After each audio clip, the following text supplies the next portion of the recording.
شازل اپنے کمرے میں آیا تو دروازہ زور سے بند کر دیا۔ چھوٹے قدموں سے بھاگتے ہوئے وہ بستر پر آ بیٹھا۔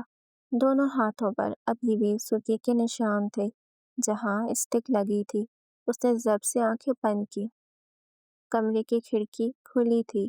باہر آسمان پر ایک پرندہ اڑ رہا تھا، آزاد، بے خوف۔ شازل نے بھیگی پلکوں کے پیچھے سے اسے دیکھا۔ دل میں عجیب سا سوال ابھرا، یا اللہ، میں بھی تو وہ پرندہ بننا چاہتا ہوں جو جہاں چاہے اڑ جائے، جسے کوئی روک نہ سکے۔ کیا یہ اتنا مشکل ہے؟ اس نے اپنے ہاتھوں کو دیکھا جو ابھی بھی درد سے سوجے ہوئے تھے۔ یا اللہ، میں برا بچہ نہیں ہوں نا؟ میں نے سیکنڈ پوزیشن لے لی ہے، یہ بھی اچھی بات ہے نا؟ پھر بابا کیوں نہیں سمجھتے؟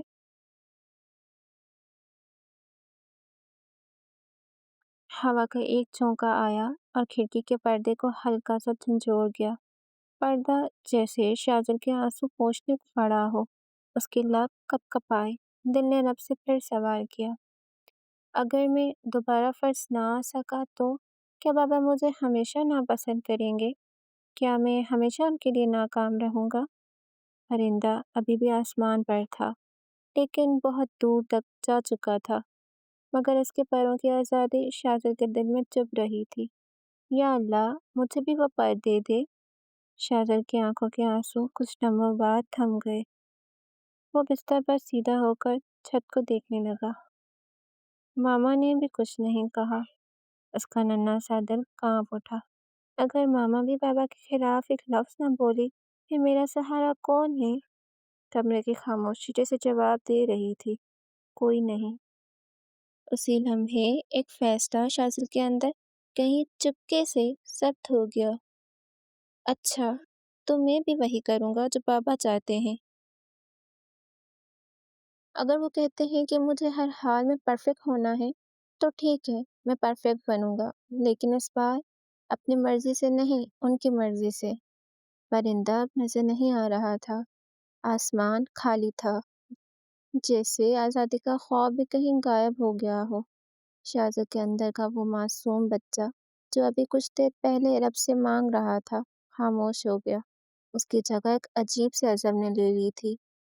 کھڑکی سے آتی ہوا اب بھی پردے کو ہلا رہی تھی، لیکن اس ہوا میں شازل کو نرمی محسوس نہیں ہوئی، بس ایک سرد کھنکی تھی جو آہستہ آہستہ اس کے اندر اترتی جا رہی تھی۔ یہی وہ لمحہ ہوتا ہے جب ایک بچہ اپنی خواہشات کو دفنا کر دوسروں کی چاہت اوڑھ لیتا ہے۔ دل کے اندر ایک عجیب سی ٹوٹ پھوٹ شروع ہو جاتی ہے۔ وہ جانتا ہے کہ وہ کچھ اور چاہتا تھا، مگر خود کو یقین دلاتا ہے کہ نہیں، جو دوسرا چاہتا ہے بس وہی درست ہے۔ رفتہ رفتہ وہ سیکھ لیتا ہے کہ اس کی اپنی رائے بیکار ہے، اس کا خواب بے معنی ہے، کیونکہ آخرکار فیصلہ ہمیشہ دوسرا ہی کرے گا۔ یہ ایک خاموش سی ہار ہوتی ہے جسے وہ اندر ہی اندر قبول کر لیتا ہے، اور یوں وہ اپنی معصوم خواہشات کو دفن کر کے ایک ہی منزل کو پکڑ لیتا ہے، ہر قیمت پر کامل، پرفیکٹ ہونا۔ مگر کامل بننے کی یہ تڑپ دراصل ایک ایسا بوجھ ہے جو بچے کے اندر سے اس کی معصومیت، اس کی سچائی اور اس کی پہچان کو نگلنے لگتی ہے۔ یہی وہ لمحہ ہے جب بچپن کے کھیل، خواب اور سادگی آہستہ آہستہ مرنے لگتے ہیں۔ یاد رکھیے، پرفیکشنزم معصومیت کے مرنے کی پہلی سیڑھی ہوتی ہے۔ 3 دن بعد ابراہیم کی ساری جائیداد، کمپنی کے شیئرز اور بنگلہ اسماعیل اور فروخ کے درمیان تقسیم ہو چکے تھے، مگر اس سب کے باوجود ایک ایسی قیمتی دولت باقی تھی جو نہ زمین جائیداد تھی، نہ سونے چاندی کے ڈھیر، بلکہ ابراہیم اور مہنوز کی سب سے انمول متاع، ان کی لگتے جگر گل مہر۔ گل مہر کا بچنا واقعی معجزہ تھا، جبکہ ابراہیم اور مہنوز موقع پر ہی وفات پا گئے۔ مگر افسوس، کوئی بھی اس معصوم بچی کی ذمہ داری لینے کے لیے تیار نہ تھا۔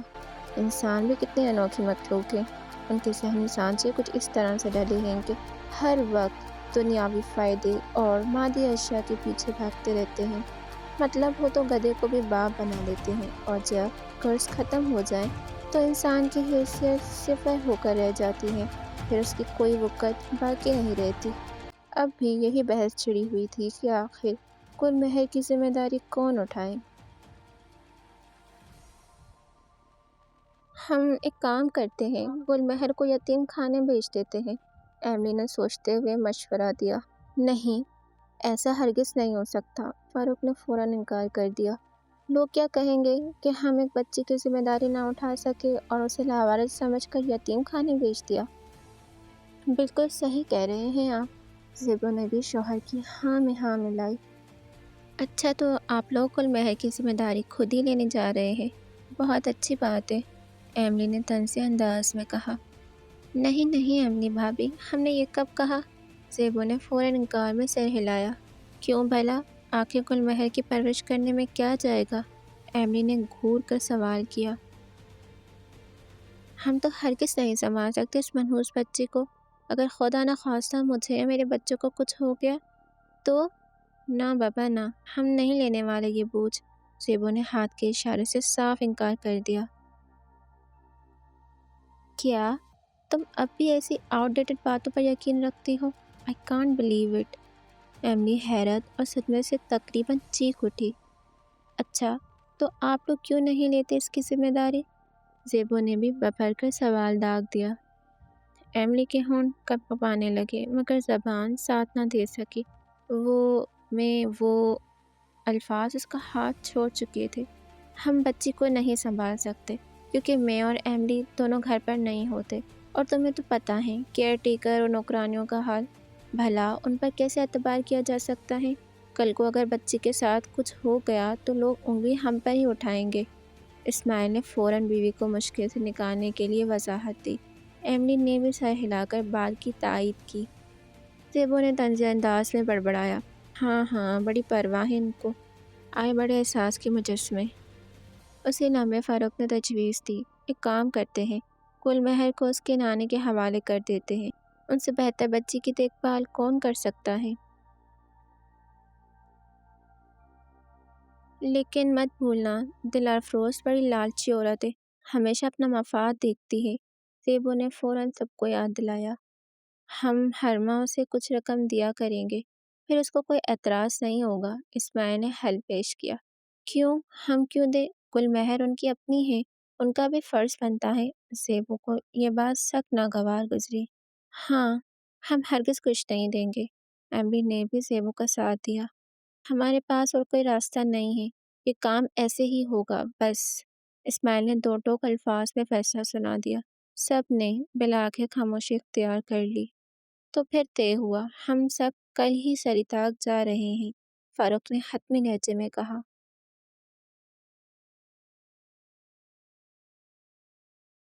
زیبو اور ایملی نے منہ بنایا مگر فیصلہ ہو چکا تھا۔ گھنٹی بجی تو اسکول کی راہداریوں میں شور پھیل گیا، ہر کلاس کے بچے قطاروں میں کھڑے ہونے لگے۔ شاذل بھی قدم گھسیٹتے ہوئے دوسری کلاس کی لائن میں جا کھڑا ہوا۔ اس کے وہی پرانے کلاس میٹ جو اب تیسری کلاس میں جا چکے تھے ہنستے ہوئے اس کے پاس آ گئے۔ اوہو، لگتا ہے شاذل ابھی تک بھول گیا ہے کہ ہم تیسری میں آ گئے ہیں، ایک نے سرگوشی کی۔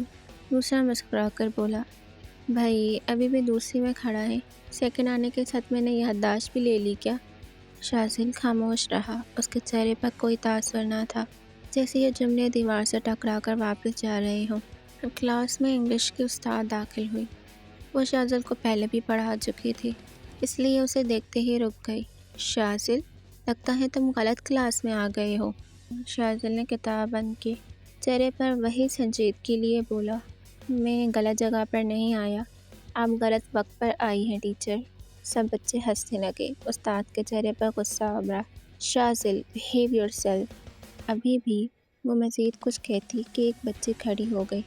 مس، یہ آپ کا پیریڈ نہیں ہے، یہ ابھی میتھ کی مس کی کلاس ہے، آپ کا اس کے بعد ہے۔ ساری کلاس ہنسنے لگی۔ استاد نے ہڑبڑاہٹ میں موبائل نکال کر ٹائم ٹیبل چیک کیا، پھر شاذل کو گھورتے ہوئے سخت قدموں سے کلاس چھوڑ گئی۔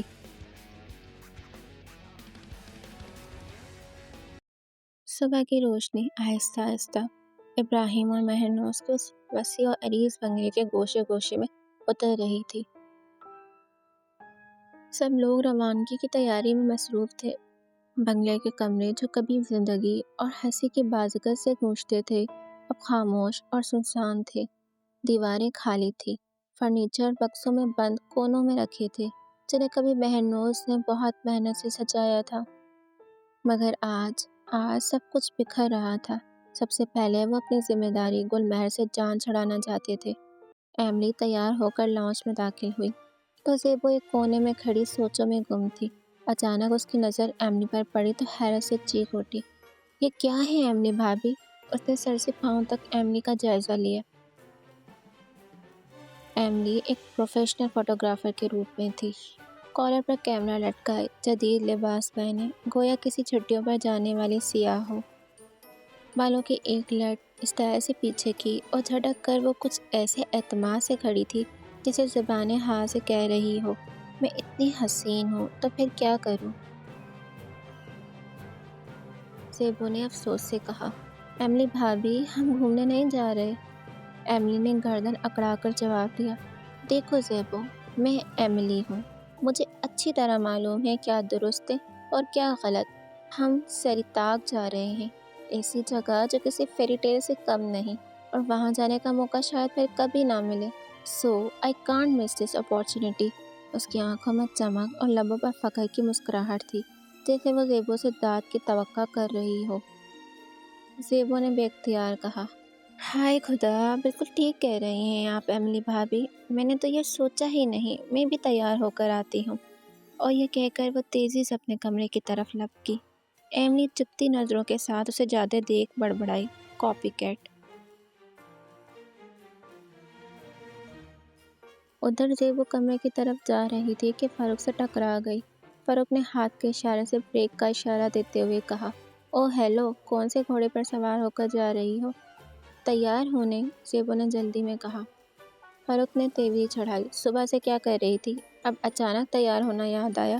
بس رہنے دو، ایسے ہی ٹھیک ہو، ہمیں دیر ہو رہی ہے، اسماعیل بھائی باہر انتظار کر رہے ہیں۔ یہ کہہ کر وہ لاؤنج سے باہر نکل گیا۔ زیبو منہ بسوڑتی ہوئی گل مہر کے کمرے کی طرف چل دی۔ ایملی یہ سب دیکھ کر ہنسی سے لوٹ پوٹ ہو رہی تھی، پھر اپنے کمرے میں جا کر بیگ اٹھا لائی۔ سب تیار تھے، گل مہر زیبو کی گود میں تھی۔ اس ننھی سی جان نے آج ہمیشہ کے لیے اپنے اس گھر کو چھوڑ دینا تھا، وہ گھر جہاں اس کی معصوم مسکراہٹیں، ماں باپ کی محبت اور ہنسی خوشی کی انمول یادیں بسی ہوئی تھی۔ اب وہاں نہ ماں تھی، نہ باپ، نہ کہکے، نہ رونق، صرف خالی دیواریں جن کے سائے میں یادوں کی گونج رو رہی تھی۔ اس کی گول گول آنکھیں کمرے کے خالی دیواروں کو ٹٹول رہی تھی، جیسے ہر کونے سے اپنے ماں باپ کو تلاش کر رہی ہو۔ کبھی وہ دروازے کی طرف دیکھتی، کبھی کھڑکی کی طرف۔ اس کی چھوٹی چھوٹی ہتھیلیاں بار بار ہوا میں لپکتی، جیسے وہ یقین رکھتی ہو کہ ابھی وہ آئیں گے اور اسے باہوں میں بھر لیں گے، مگر اس کا یقین لمبا لمبا ٹوٹ رہا تھا۔ گل مہر وقفے وقفے سے زاروں قطار رو رہی تھی، اس کی آنکھوں میں اب بھی والدین کی تلاش تھی، مگر اس بار وہ کتنا بھی روئے، ماں باپ آنے والے نہ تھے۔ ننھے ہاتھ اور چھوٹی چھوٹی ٹانگیں ہلاتی زیبو کے قید سے آزاد ہونا چاہ رہی تھی۔ اس کا ننھا سا دل انتظار کرتے کرتے تھک چکا تھا۔ زیبو نے جھنجھلا کر اسے اور زور سے اپنی باہوں میں جکڑا اور کہا، چپ کر جا، کس قدر منحوس ہے یہ بچی، ایک پل سکون سے نہیں بیٹھتی۔ اسی دوران فاروق کو خیال آیا، اب ہمیں چلنا چاہیے، اور بہتر ہوگا پہلے فون کر کے اطلاع دے دے کہ ہم آ رہے ہیں۔ ہاں، میں بتاتی ہوں۔ ایملی ٹیلی فون اسٹینڈ کے پاس گئی۔ وہاں ایک چمکتی ہوئی ڈائری رکھی تھی، نیلے مخملی کور پر سنہری حروف میں چھوٹی چھوٹی بیل بوٹیاں بنی تھی۔ اس نے پہلا صفحہ کھولا تو سامنے ہوم کے نام سے نمبر سیو تھا۔ ایملی نے وہ نمبر ملایا۔ دوسری طرف سے فوراً کال ریسیو کی گئی۔ ہیلو، نرم شناسا آواز گونجی۔ ہیلو، میں ایملی بات کر رہی ہوں، دراصل ہم سب آپ کی طرف آ رہے ہیں۔ ادھر سے خوشی اور نرمی سے لبریز آواز آئی، ضرور، آئیے آئیے، ہم کل سے آپ کا ہی انتظار کر رہے ہیں۔ ایملی چونک گئی، یہ دل افروز کی آواز تھی، مگر لہجے میں اتنی مٹھاس۔ اس نے ڈائری میں لکھا نمبر دوبارہ چیک کیا۔ ہاں، نمبر تو وہی تھا۔ ایملی نے سر جھٹکا اور دل میں سوچا، اتنی بھی بری نہیں ہے دل افروز، یہ سب زیبو کی نیگیٹو سوچ ہے۔ وہ مطمئن سی باقی لوگوں کے پاس لوٹ آئی۔ سب لوگ لاؤن سے باہر نکلے۔ گل مہر نے ننھے ہاتھ بڑھا کر دروازے کو پکڑنے کی کوشش کی مگر ناکام رہی۔ وہ دروازہ جس سے کبھی اس کے والد خوشی خوشی اندر آتا تھا، آج وہیں سے گل مہر ہمیشہ کے لیے باہر جا رہی تھی۔ فاروق نے ڈرائیونگ سیٹ سنبھالی، برابر میں اسماعیل بیٹھا، پیچھے ایملی اور زیبو گل مہر کو گود میں لیے ہوئے تھے۔ گل مہر روتے روتے آخرکار سو گئی۔ زیبو نے سکون کا سانس لیا کہ کم از کم سفر کچھ آسان ہوگا۔ شہر دوشنبے کو پیچھے چھوڑتے ہی شوروغل کم ہونے لگا۔ فاروق نے گاڑی شمال مشرق کی طرف موڑ دی۔ اب سامنے اونچے پہاڑوں کی قطار تھی، جہاں نیلے آسمان سے اترتے بادل وادیوں کو چھو رہے تھے۔ گنگناتی ندیاں پتھروں سے ٹکرا کر موسیقی بکھیر رہی تھی۔ گھنے سپنے میں لپٹی ڈھلوانیں گویا رنگوں کی چادر اوڑھے کھڑی تھی۔ ایملی کار کی کھڑکی سے باہر دیکھتے ہوئے ایک ایک منظر کو اپنے کیمرے میں قید کر رہی تھی۔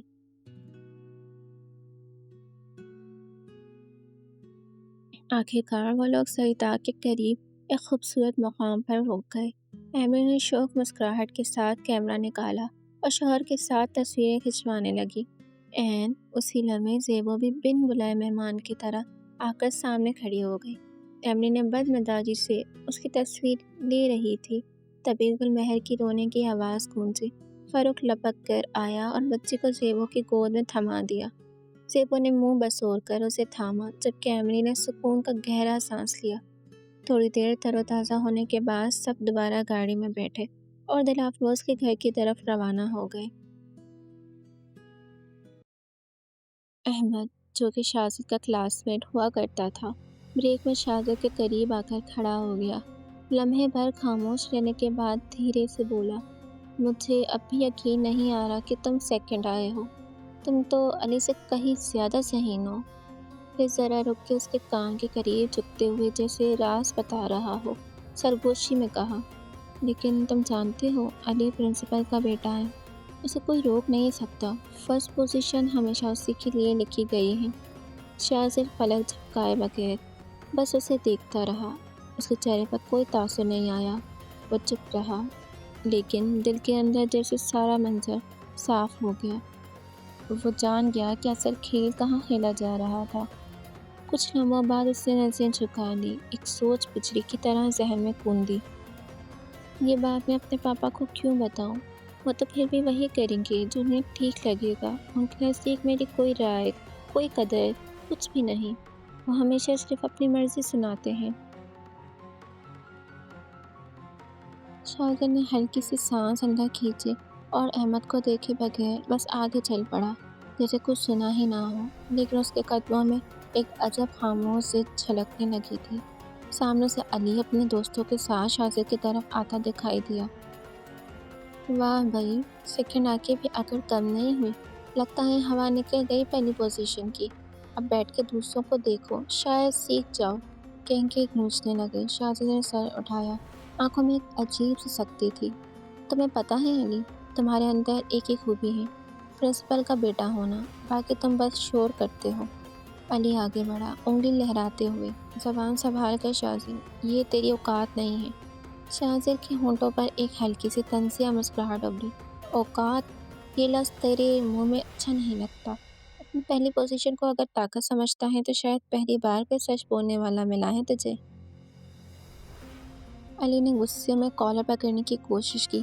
اگلے ہی لمحے شاذد کا مکہ اس کے ناک پر پڑا۔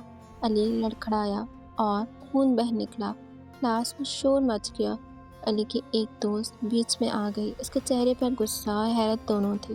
شاذد، تم نے یہ کیا کیا؟ شاذد نے نظریں اس کی طرف نہیں اٹھائی، بلکہ چہرہ ہلکا سا دوسری طرف موڑ لیا۔ میری ماں نے مجھے سکھایا ہے کہ لڑکی پر ہاتھ نہیں اٹھاتے، اس لیے بہتر ہے کہ تم اس معاملے میں نہ آؤ۔ لڑکی لمحے بھر کے لیے خاموش ہو گئی۔ علی دوبارہ سیدھا ہوا، منہ پوچھتے ہوئے انگلی شاذد کی طرف تان دی۔ اب تمہاری خیر نہیں ہے، تمہیں نہیں پتا تم نے کس سے پنگا لیا ہے۔ شاذد اس کی آنکھوں میں آنکھیں ڈالے کھڑا رہا۔ اس کے چہرے پر وہی غرور بھری سنجیدگی تھی۔ علی اس کا مقابلہ کرنے کی کنڈیشن میں نہیں تھا، اس لیے الٹے پاؤں چل دیا۔ پھر لمحے بھر کو شاہزادے نے آنکھیں بند کی اور خود سے بولا، میں کمزور نہیں ہوں، مجھے بس پرفیکٹ ہونا ہے، ہر حال میں۔